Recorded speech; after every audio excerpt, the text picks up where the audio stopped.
Morning, folks. Welcome to the Joey Show. I'm Joey Avery. Boy, do we have a fun episode for you today. Today is an action-packed episode. Thank God I have a podcast.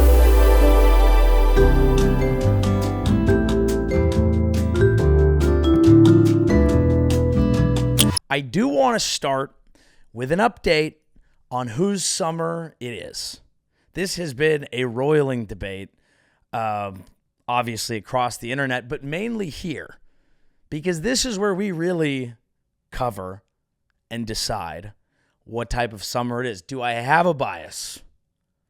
Was I one of the first people to report that it was officially a white boy summer, that Chet Hanks came out of, 24-hour fitness and saw his shadow, and we knew we had a few more weeks of white boy summer? But then, of course, I'm the first one to forecast that we could be headed for an alhamdulillah autumn. It's possible. And we did cover it here. And now it's been brought to my attention.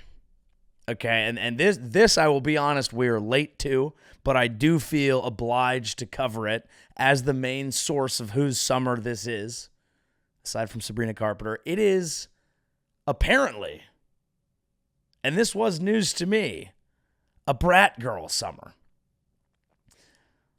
I was behind on Brat. All right, I'm still actually not quite up to date, but I think it's a lot like white boy summer, but for girls that are feeling themselves, and being like and I'm happy for them. I really am, because I thought we were going to go white boy summer right into alhamdulillah autumn. I think we might have to split it. It seems like Brat Girl Summer is here, and I am down to be a messy little bitch all about it if that's what it takes. There is nothing that excites me more than being a sloppy little bitch who loves drama. That's a known fact about me. Everyone knows that, and I'm here for it. And that's why whenever people at the function have hot goss, I say, pull up a chair, bitch. I want the scuttlebutt. I have spent my entire life wanting to be a divorced woman. Like someone with kids in the local city, so I know what's going on, but a fucking axe to grind, and power and wherewithal and desire to get it done. I want to know the gossip about all your bitch-ass hoe husbands, because men ain't shit, and we've all known that. Preach. I want to know all of that. I want to be involved, and I want to exacerbate those problems. That's the level of MLBWD that I have. Messy little bitch who loves drama. I think I got that right. I'm not sure. Okay? I want to know what's going on. I heard there's a great quote that says, people don't, what is it? It's like smart people. I could look it up, but I don't want to prove the quote right. I think that it's smart people talk about, ideas, and dumb people talk about other people. No. How about that? No. Sometimes I'm smart and I want to talk about other people. I want to know what's going on. Okay. So anyway, I don't know how I got there from Brat Girl Summer, but that's the point. I feel like I could be involved in this, and I'm open to it. I love a ridiculous, slutty outfit, and I'm not being a creep to other women. I'm talking about on me. Can I be Brat? Am I allowed? Or do I have to have a puss on me? Is that one of the rules for being Brat? Do I have to come strapped with a wet little box? Is that something that I have to have? I don't know, but I feel like vibes-wise, I'm open to it. I'm down to participate in everything as long as people will have me. As someone who appreciated white boy summer and who was on the forefront, I welcome everyone to enjoy it. I think it's a beautiful thing. Grab some twist. I don't want to actually plug a brand because eventually we will do that. You little brats, little brat hoes. We're Brat here. This podcast is Brat. Speaking of drama, this is not a topical concept here at all. But once every 2 years, I decide to watch 90 Day Fiancé.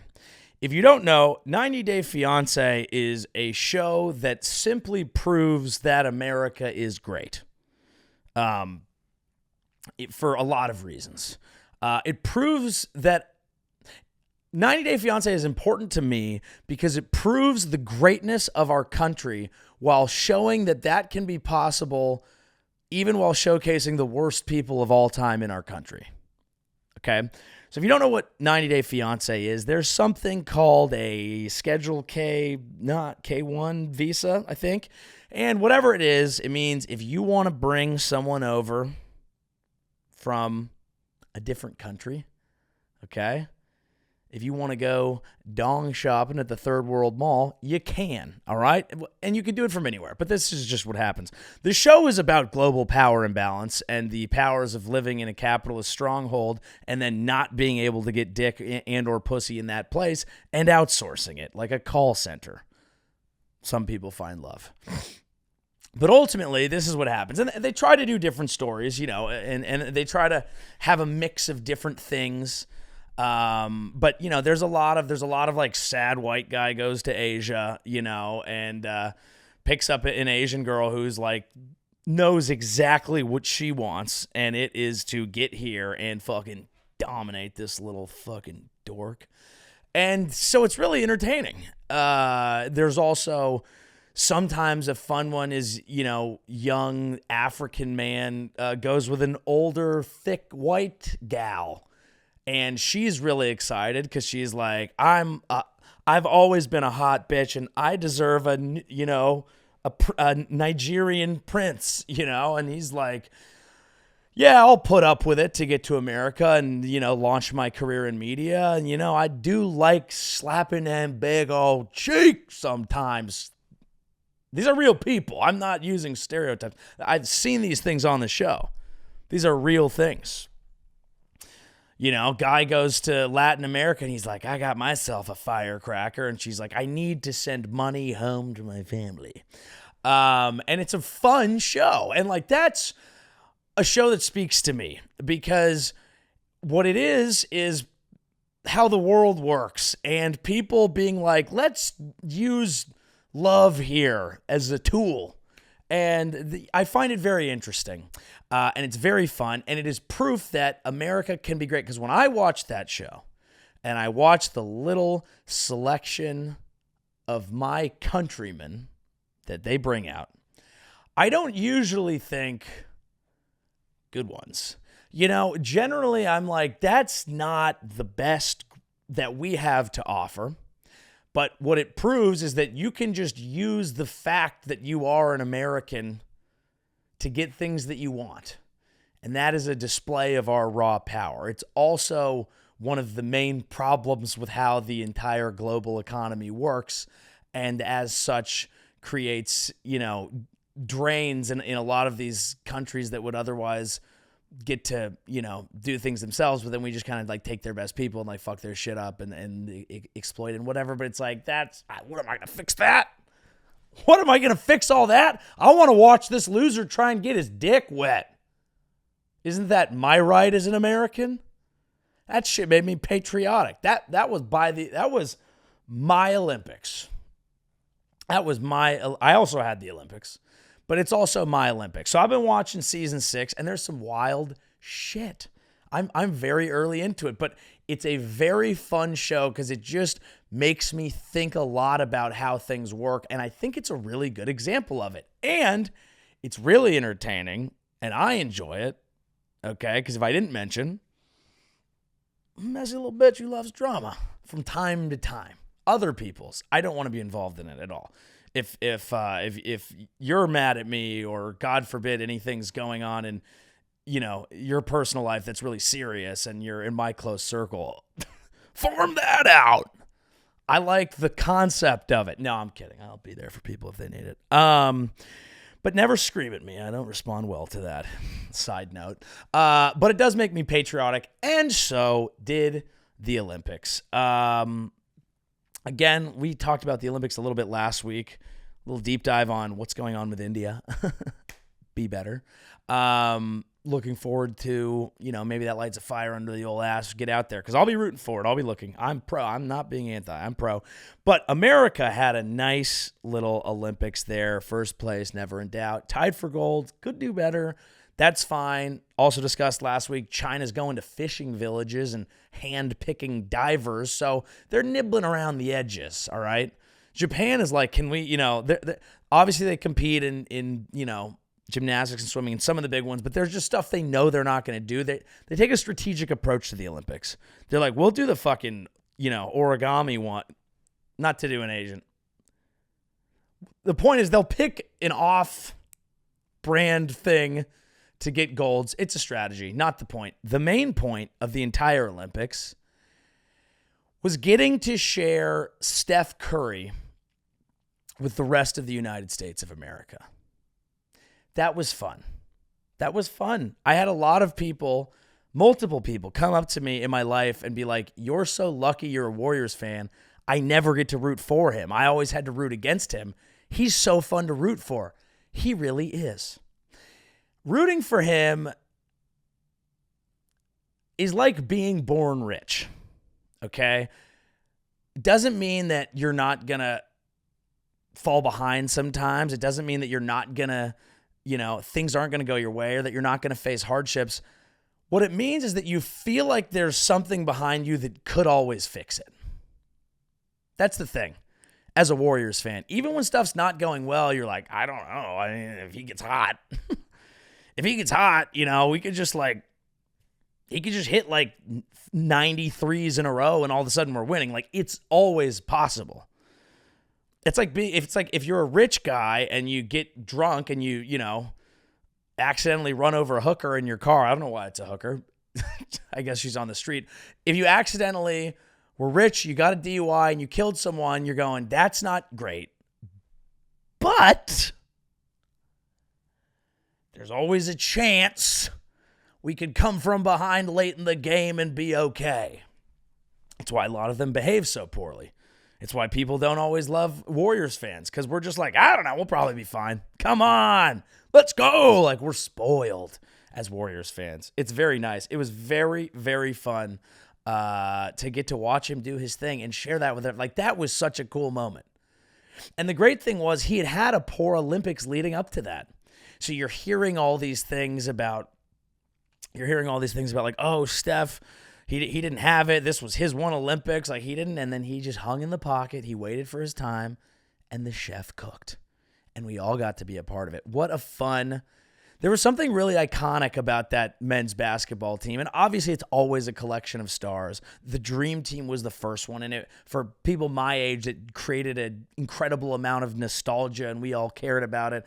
This felt like the first time since then where it was like we really had the Avengers, and then the games were so good down the stretch that we all got to feel the joy of that gold medal. And it was cool. And those photos are going to be rehashed in 20, 25 years. And it's just cool that Steph got to be the one who had the moment and that I got to share that with everyone. It's really so fun. There are very few things in sports like it. It's fun. It was fun for me. I am so seasoned at talking shit about LeBron. I could make a living out of it. A lot of people do. But it was fun to get to root for him. Him going to the basket. Oh, he different. KD's back. Are he and Steph having fun together again? It was nice. It was wholesome. It was a good American moment.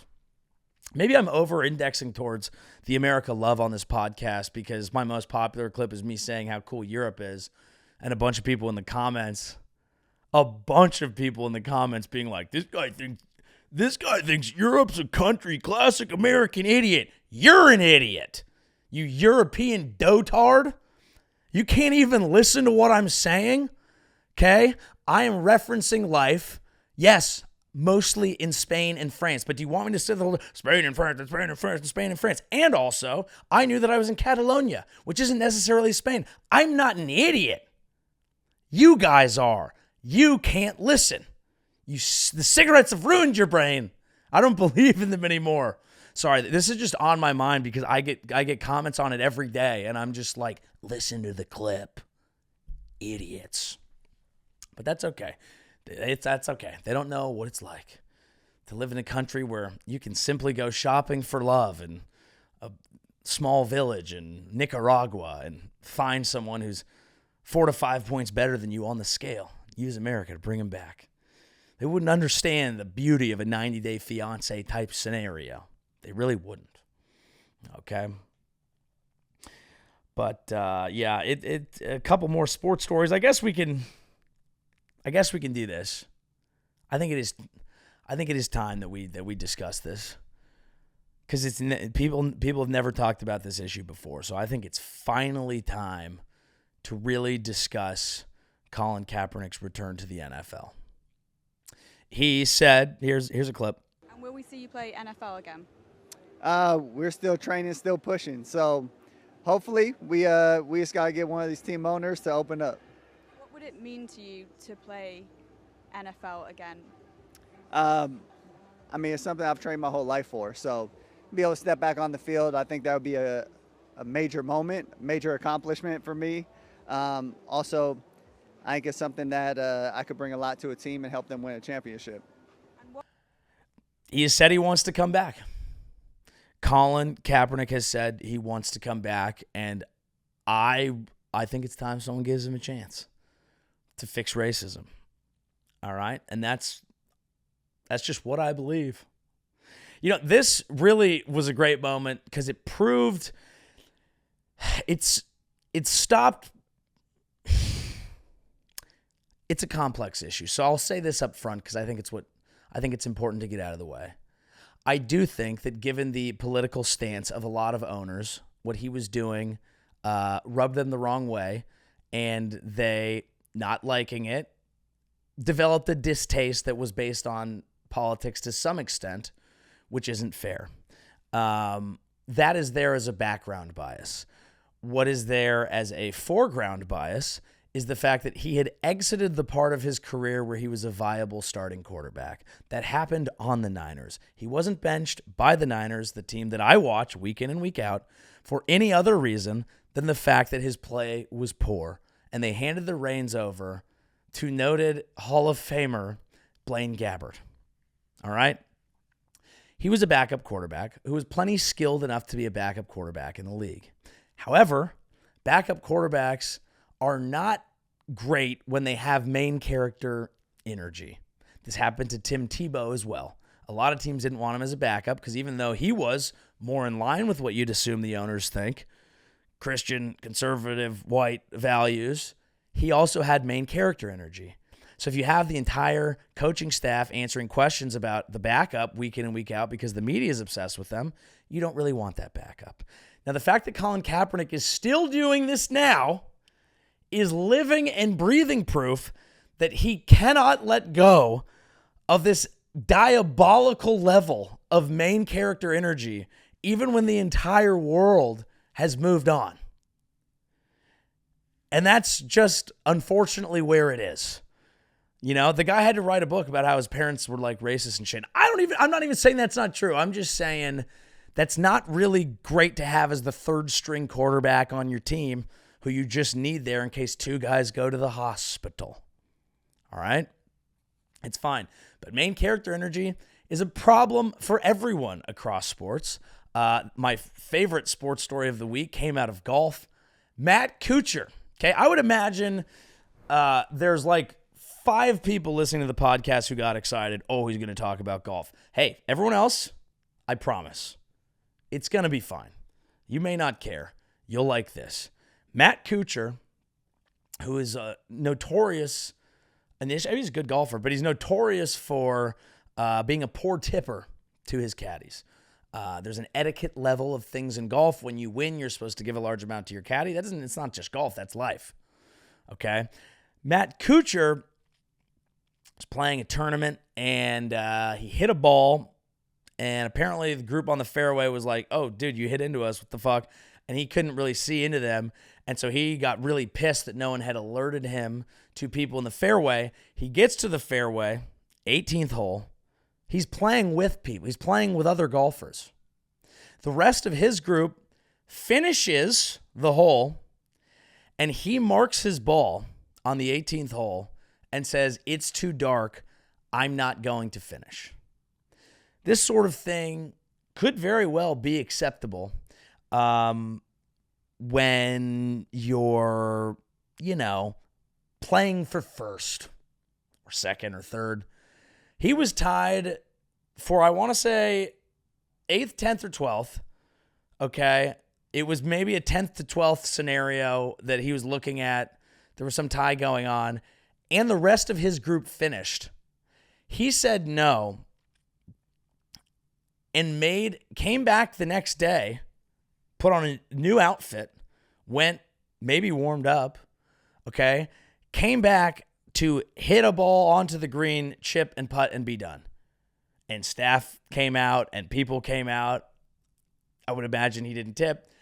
Main character energy. So it's not good to have that, and people don't necessarily want that around in sports. However, I have a lot of empathy for it. Because you know what? Sometimes you're like, no, I don't like that. I didn't like that. Pissed me off. That pissed me off. I've had enough. I don't like it. Mad.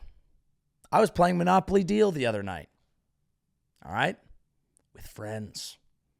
Some more seasoned than others.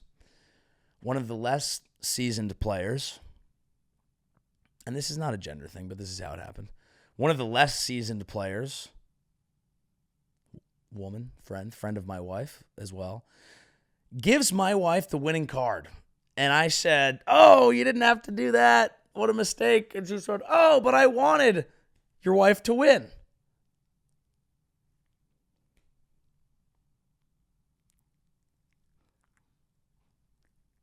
That ruins the sanctity of the game. That's a situation where, most people would be like, who cares? And I thought about saying, I've had enough and I'm out of here. All right? So it's not good to be that way, but we got to be honest with ourselves. Do you do that? I'm big on this concept. When something negative is happening and I want to shit on someone, I got to ask myself, do I do that? Like, if I was Colin Kaepernick, is there a part of me that would be doing the same thing? Going, hey, my name's falling out of the media every once in a while. I could just go throw some balls at a local high school and say, hey, this is bullshit. And a dwindling percentage, but still a certain amount of people would be like, he's fighting, dude. He's fighting the power, and he's cool. And then a lot of other people would at least talk about me. And then maybe people, listen to this, and then maybe I get a couple more IG followers, and then maybe he's going to plug a new, whatever he's selling. Just started a new company. It's called Lumi Story AI. We are focused on using Gen AI to help creators create better. So create their stories independently, help them publish them, help them merchandise them, do that all on one platform. Our vision is the future looks like every individual creator being like Disney. So excited to be on that journey. Have had some great conversation with creators and looking forward to continue to build upon that. Maybe he's playing us. Maybe I would do the same thing. It's important to note how ridiculous it is, but at the same time, it's like, hey, he's doing his thing. We all do our thing for too long sometimes. Sometimes we all just do that. Joe Biden was doing his thing for too long. People were like, enough. And then he stopped. And now he feels sad. Now there's kind of a sadness, where it's like no one's even talking about Joe anymore. They're not debating him. He's just out at the beach falling asleep, which is what I thought he should have just done. But this is a thing that presidents do. They go, the second they're not part of the election, it's like it's over. It's like, dude, fine. We're not going to afters. Can we enjoy the party? You're still the president till like January or something. Like, we're all so on to the next. This happens in my life. right? This happens in the country. It's always, what's the next thing? What's the next thing that I'm going to do? We're doing this now, okay? It's not about what podcast you listen to after. You enjoy this one, because the second you get to that one, you're going to be thinking the same thing, all right? When you're at the party, hey, where are we going next? If it's time soon, yeah. But when the vibes are really high, you're not thinking about that. You are lost in the time-space continuum of rage. And I've always loved this space. It's actually the reason to party. It's the one moment where you and the universe can finally align and say, oh, that's right. Time isn't real. And boy, does 4 a.m. come around like a freight train and say, I'm back. Yes, we're real. And that sucks. And you got to recalibrate when you come back into, the version of life that you're all living in. But there's a moment of presentness that happens when you're tying one on with the fellas or gals or both or everything. And you just go, we're here. Whatever the song is playing, this is awesome. When the new song comes on, you go, oh, I was so into that song. I was in that song. I didn't even want the next one. It's not like when you're trying to get there, you're pre-gaming still and you haven't quite got there and you're just like, next, And that's why a good DJ is such an important part of society. It's a shaman of vibe. They are weaving you through a course that seems like it's not even at their fingertips. That seems universal. And you don't even want to know that these are real songs. Trying to Shazam it. No, stop. You're there. Be in the moment. I do it too. It's okay. You have to enjoy where you are. You can't just be bummed that the next thing isn't coming, because eventually nothing else is coming. And that's what I want to say to Mr. Biden, okay? Hate him or love him. He made it to being president. And you got to wake up. Don't just sleep on the beach because they don't want you to campaign anymore. You enjoy that being a president, okay? You go out there and you have fun with it. Because being a president is nothing if it's not fun. It's supposed to be fun. And then everyone gets in there and they ruin the whole thing. They're like, oh, we're going to go to war, do this photo op, do whatever. It's like, no, dude, just enjoy it. You're supposed to walk around, get in that Oval Office, do a little dance. Dance around in your underwear, have fun, own it. This is what you worked for your whole life. Get there, enjoy it, have fun. Sure, things are not going great in a lot of realms, but doesn't mean you can't have a little fun. You have to. You can't give up on things. I hate when people give up on things. All right? This happens to me. This is one of my things. I always get angry at my friends when they give up on having fun. It happens. So I'm a little bit younger. A lot of my friends are, I'm a couple years younger. My friends are a little bit older. So, you're starting off, these are the guys that have all the cool shit. You're like, you can drive a car? That's awesome. You can buy booze? That's awesome. But now, they hit the wall a little earlier. Get to a point, body can't hang anymore in terms of partying. Can't stay up later. Can't do the next thing. Don't want to do the next thing. Give up on the desire for the rage. Okay? Don't have that dog in them anymore. Goes away. It's a tough time. I'm sitting around. I feel like the younger wife gold digger looking at the older dude going like, what? What happened? What happened here? You used to have it all. Now I'm wiping your ass. What do I got to go down to? What do I got to start taking Pilates classes? See if I can find a nice younger dude in there who still likes to get the fuck after it. It just bothers me when people give up on things. It's like, no, there's more to live for. And sure, I'm not saying, I think that on this podcast, a lot of times I extol the virtues of the rage. I do think that's one of my points as a messenger. But if there's something I want you to take away from it, it's that it's deeper. This is not a dark, getting fucked up frat, trying to still be in a frat at 33 energy. This is the concept of, let's have a little fun. Let's have a lot of fun. Let's keep having fun. Because eventually, we're not going to be able to. And sure, that can pivot to different ways. Right now, I do enjoy going out and drinking con los fellas, okay, and everybody. However, I could see a time where it's like booze ain't it. But if booze ain't it, which it could happen eventually, it takes out a toll on your body, something does need to be it, okay? Fun has to persist. Joy has to persist. Otherwise, you end up so sad and miserable. I've seen it, okay? I've seen it happen. You get lost into one thing. It can be work. It could be, religion, whatever it is. You need balance and you need fun. You need to keep that spirit alive, baby, okay? In your life, in Joe Biden's life, we don't give up out here. We cannot give up. There's always something more to do. And on that note, I'm also a big fan of you got to stay on your shit because you've never quite fully made it. I look at some news came out about Kanye this week, pretty scary and depressing. Obviously, the guy has dealt with some mental health issues, but someone you look at and you would go, he's lived quite a life. He's had a lot of fun. He's achieved a lot.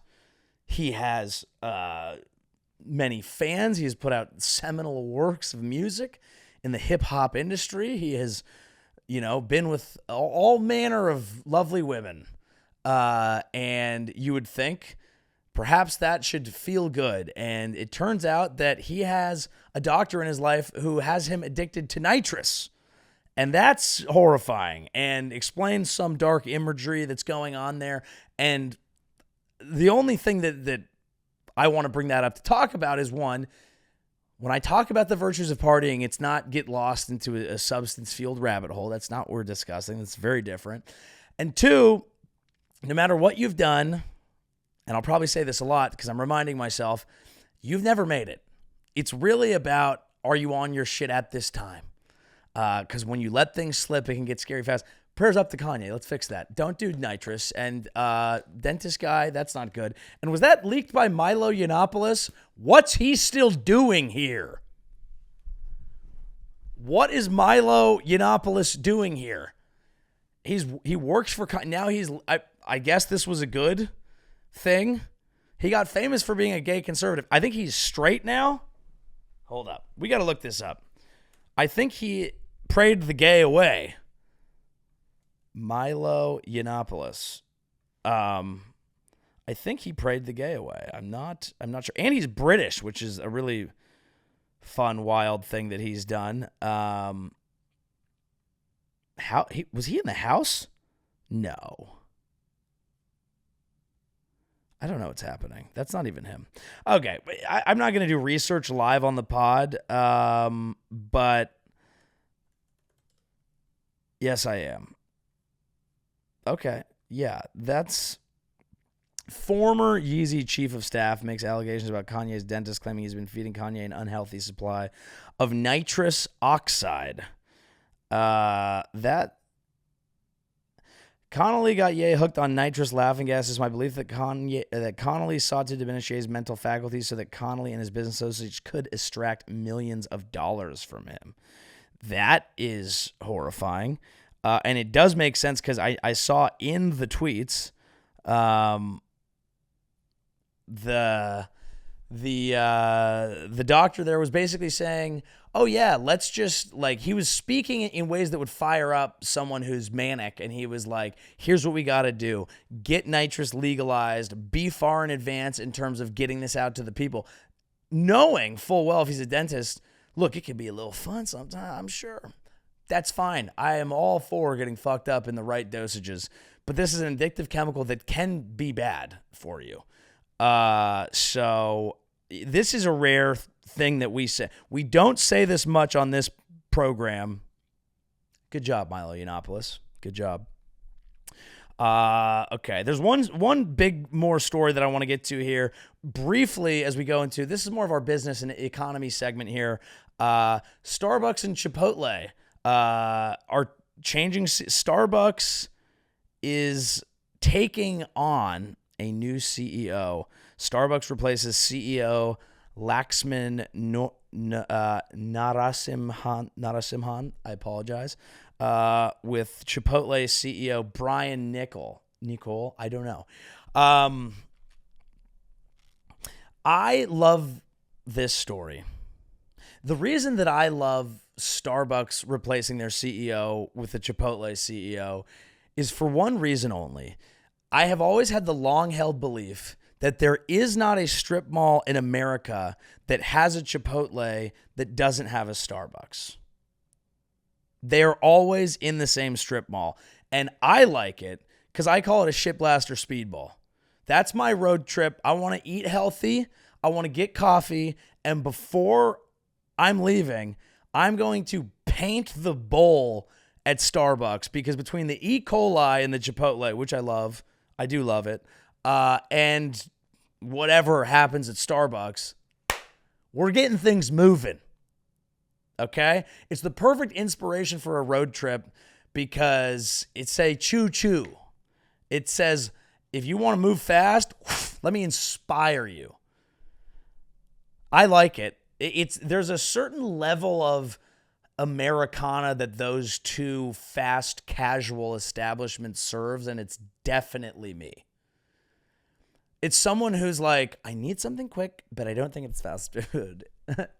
You know, I genuinely think I'm a better person for doing that instead of eating Taco Bell or McDonald's, which I will eat constantly, but only drunk. But there's something that feels beneath me to go there sober. And it is not a conscious decision. It is a little bit. Chipotle is a healthier decision, and it does make my body feel better than eating that. But there's definitely some level of marketing classism psyop that is also right there in my head too. That just knows like I am Starbucks Chipotle man. And as Starbucks Chipotle man who has been traveling the country for a long time, they always shacking up together. You can feel one close. If I want a Starbucks, if I'm not hungry and I see a Chipotle, I go, I can smell it. It's near. It's a real trick. Try it. Tell me I'm wrong. So replacing the CEO seems like a perfectly easy move. It's the same thing. They're like, oh yeah, I know where our locations are and I know who shops at them. I just have to replace burritos with coffee. That's a bean-to-bean transition. I had to check the race of that because I was not going to say that. Chipotle's stock fell 10%.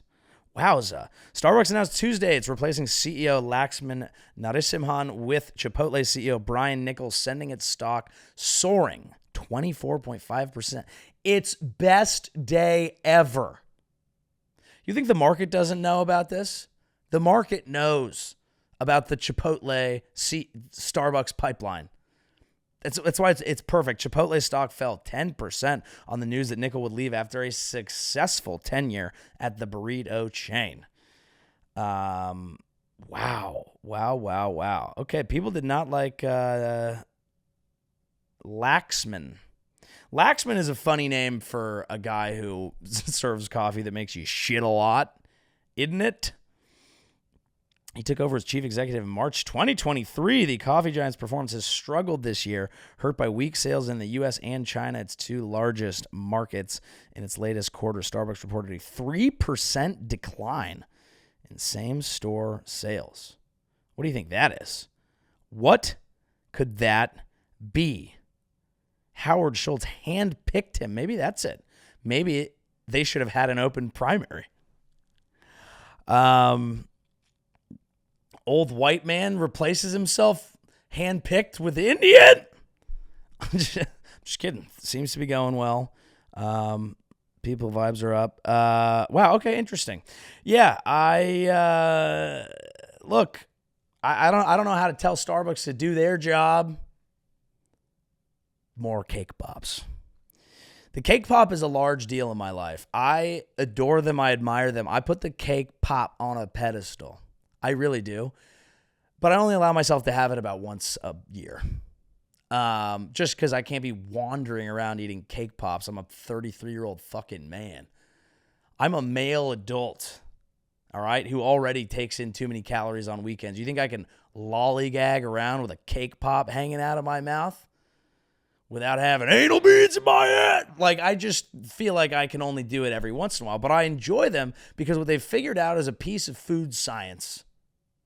A piece of food science that it almost boggles the mind. Them bitches always wet inside. And I know how people like it when it gets wet inside. But a cake pop is perma-wet inside. And I don't know how they do it. It's the perfect level of moist. It's like you'd think it's undercooked, but you'd go, this is coming from a large establishment. It must be safe. So you can kind of eat this doughy, this doughy treat. And I'll be crazy too. I'll order my coffee. I'll be like, no fucking sweetener. Give me the cake pop. Bring it to me. I have worked hard this week, and I deserve a treat. Bring me your finest cake pop, my liege. And that's how I like to order in that voice, because they seem to like it. That's the only way I can bring myself to say their stupid sizes. I don't say their sizes. I go in there and I go, look, I'll have an iced coffee, medium, unsweetened. Not saying fucking grande, okay? I don't even want a cold brew. I'm that old school. I want their eyes. Pull that shit out of the fridge. All right? Pull that shit out of the fridge. Pour it into a glass. I don't know what it is. I like that shit. I just like it. Well, I'm happy for them. I am happy for Starbucks. And good for him. That's got to feel like a step up. Everyone drinks coffee. Not everyone goes to Chipotle. They don't. But that's not our only bit of economic news. This one is really interesting as we, I'm a millennial, and I think this happens with a lot of generations. When every generation bursts onto the scene, everyone bitches about them. It's what happens. When millennials came in, it was like, millennials kill the suburbs. Millennials, they just killed cheese. These millennials won't even eat cheese anymore. Millennials, millennials, they don't even read the funny papers. What the fuck, dude? Yeah, no, we don't. But then we found our footing. We became older. And then we started bitching. We were like, you've ruined the economy. I'm never going to own a house. You've destroyed the environment. You've destroyed upward mobility. You believe in the American dream. You won't leave your homes. You guys fucking suck. That's phase 2. And then phase 3, apparently, according to the Wall Street Journal, and they wouldn't lie about matters of the dollar, we are now going to be rich. Look at that. We are now going to be rich. So Gen Z, they burst onto the scene and we're like, what is this fucking, or even they might even be too old for the fucking Skibbity Ohio Riz Phantom tax. I don't know what it all means. But they're bursting onto the scene and we're like, what in the fucking skibbity do? Like, this is ridiculous.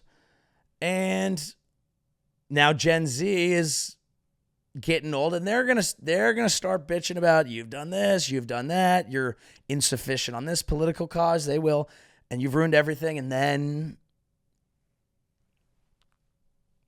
they will get rich, maybe.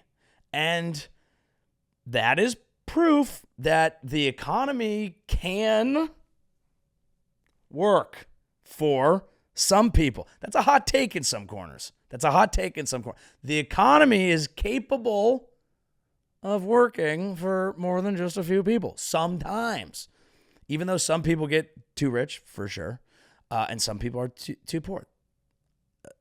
I apologize. Not me. It's not my fault. I didn't fucking do it, okay? But, and is it ruining the environment? I don't know. But you do have to have the economy working, because otherwise then people want to kill you. And here's what we've learned. Okay, let's just read the title of this. The dramatic turnaround in millennials' finances, soaring home prices, and smart investments have helped boost a generation once considered perpetually behind. And they have a lovely photo of a nice interracial couple here in front of a house. I love that shit. People fucking joke. I love when guys are like, what, every commercial has to have? Doesn't that make you happy? Look at this, a lovely black guy and an Asian lady. Christian Hutchinson and Becky Wang have come into their own in recent years. I love this. Fuck yeah. People don't ever say that enough. That's something is people either just aren't weird about it because you shouldn't be weird about race. And honestly, I think we're getting to the point where people are like, what? Like, it doesn't matter. Like, well, I'll just watch the commercial. I don't care. And then there are people like, what? Are we fucking doing this now? And I go the other way. I go, let's go. I root for it like a sports fan. I see some E-Trade commercial with a white man and a black woman, where they're just kind of like, oh, you weren't expecting that. We're doing it that way, and you go,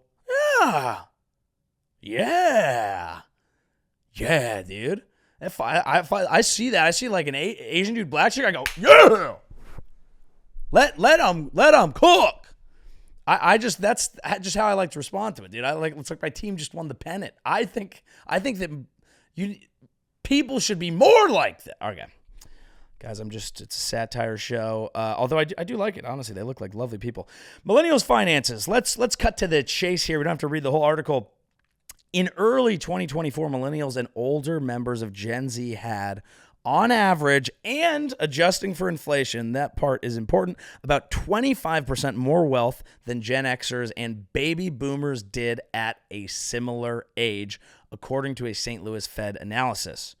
So that's already surprising. Now, there are other things you have to adjust to. If you're as you're reading this, you would go, that is already interesting, but that doesn't make me feel better or make me feel like I'm going to be able to fix whatever my issue is. In the first quarter of 2024, the collective wealth of millennials and older Gen Z stood at $14.2 trillion, up from $4.5 trillion just 4 years earlier, according to the Federal Reserve. That is a large one, folks. So I have a suspicion that while a lot of people have been left behind, a lot of people blogging about how the entire economy was broken for them had equity in companies that might have done a little bit well and have probably had kids and just been like, oh, I guess it did work out. Guess it was all me. I suppose it was all me who beat the trend. I don't know why he would have that voice. I suppose it was all me who beat the trend. I, the former millennial blogger turned business magnate who is also potentially questionably Australian. I don't know what I'm on today, but I'm having fun. The biggest driver of that increase was real estate. Well, that doesn't make me feel happy. Living in an overpriced apartment on the Lower East Side in Manhattan. That does not make me feel happy at all. Good for us, though, I suppose. The biggest driver of that increase was real estate. Maybe I should have fucking bought a cottage in the woods like everyone else did during COVID. Millennials' housing wealth grew $2.5 trillion after accounting for the additional mortgage debt. They took on, a colossal jump in home prices benefited owners. Fuck! What about now? Whether they scraped together a down payment in the early 2010s or squeaked in just before the recent leap in prices and rates. I am probably the only one rooting for a perfectly timed recession for me, where the economy is great and then just takes a total shit right when I'm like ready to buy a house and then just bounces right back. Wouldn't that be great? Good financial advice would be, not that I can give it. This is not financial advice, but you can never time the market. If you pick something smart, I probably said this before, if you pick something smart like a total stock market index fund, you put it for 20, 30 years, you don't die, you buy a nice house you actually want to live in, that you can afford, you keep it up, you wait. You wait out when shit goes down and you have enough on hand to weather a rainy day so that you can keep your investments long-term without panic selling like a lunatic, then you'll be okay. You're not going to beat the machines. Stocks and mutual funds also played a key role. I got a couple stocks and mutual funds, in part because many employees made larger contributions to retirement accounts earlier in their careers. Glad I didn't become a comedian until recently. Inequalities remain, and not that I made a lot of money, but at least I did a little bit of that. Inequalities remain, and in many instances have grown. Sounds like for sure people who bought houses. You'd have to have a lot to be able to do that. In addition to disparities among racial and educational lines, millennials' fates diverge based on whether they are burdened by student debt, can buy a home, or live in an expensive area. It's unclear if we're better off overall because we're going to live longer. Child care costs are higher. Live longer meaning healthcare costs also. Yeah, okay. But we have traits that point to long-term prosperity. That's good. Economists say more have college degrees, which boosts income, and they're having fewer children, which whatever effects on the country is a boon to budgets. Wrap it up, folks. Wrap it up. Unless you want to have kids, then definitely have them. We need these kids. Overall, millennials hold about 9% of U.S. households' wealth. That might seem small, but net worths tend to swell with age, meaning that increases work out to bigger percentage gains for younger generations that have yet to build up specific wealth. Overall, that's pretty good news, I think. I think a lot of people, myself included, I read that and I just call balls and strikes on whether or not I'm there. But I do want our generation to do well no matter what, because that's an important thing for the continued future of American prosperity. And it is funny if it points to kind of how things work, which is you are young, okay, you are angry, and then you say everything's stacked against you, and then eventually you work through your careers and you go through the more turbulent eras of your careers, and you get to points where the rewards are exponentially higher as you go higher up in whatever you're actually doing. And along the way, that might give you the possibility to make a few smart investments here and there, and then you get to be doing well, and then another younger generation will come up and look at you and say, you've ruined the economy, you're a fucking idiot. Must be easy for you to say, we're not able to do shit. And you go, fuck this younger generation. They don't know shit. They don't know shit about fuck. You start watching a little more Fox News, you go, these fucking nitwits with their new goddamn 1 second social media platform, diddly pook. I'm from Chicago now. Fucking, they're watching fucking diddly pook. They don't know shit. All right? And then you start going, that's the problem with your generation, and maybe that's why you won't fucking make money out of here. And then you die, and then they get older, and then they go, actually, we kind of did a little well. And then they do the same thing, and it just keeps happening until the continued prosperity of the economy causes the entire world to burn to smithereens. That's one way that it could happen. I'm not saying that is how it will happen, but I'm just saying that, hey, it's possible to get there. All right? And when you're older and you ideally have more money, you're still going to be missing your youth. So my advice to everyone out here today is the same advice that I was giving to Joe Biden. All right? And that advice is to be here now. Enjoy the moment. Who knows what perils the future will hold? And even if you are more successful at that time, you don't know what sorts of things you'll be dealing with. You could be like Kanye on nitrous. I don't know what your issue will be. So you have to enjoy the moment as it's happening. You got to let time melt away from time to time and not focus exactly on what's next. Focus on what you're doing in that moment. And if you keep your head above water, sometimes, just sometimes, the river of life will take you where you need to go. But like all rivers, it does have an end. All right? It does have an end. So you better enjoy the swim while you're having it. That was this week's Joey Show. Thank you very much for listening to the program. Please give us a like. Please give us a subscribe. If you're on YouTube, on Spotify, we got video going now. Leave us a rating. If you listen on audio, leave us a rating. Come see me live. This weekend, I'm in Lexington, Kentucky with Trevor Wallace. Didn't promote those a ton because he's going to sell the tickets. But if you're in fucking Kentucky, hit me up. If you listen to this program and you're in Kentucky, come on down. Tons more shows coming. JoeyAvery.com/live for all those tickets. And yeah, let me know where you want me to go. That's also on my website. You just click the tell me where to perform thing. And the way that whole thingy-me-do works is you put in your city. I use that as a data point to try and go there when I have a lot of people. You don't have to fill it out multiple times. I can keep it. And then you're on the mailing list, and I can let you know when. So you get first dibs on merch, first dibs on tickets, anything else. Maybe I'll write you a fucking poem or some shit, dude. All right, that is it for this week's episode of The Joey Show. Please come on back and see us next week. And tell a friend. Tell a friend. If they want to listen to a show that sometimes has great guests and other times has me weaving together all manner of news and pop culture items in with some sort of hopeful message and takeaway for our own lives, then where else you gonna fucking go? All right, I'll see you next week. Thank God I have a podcast.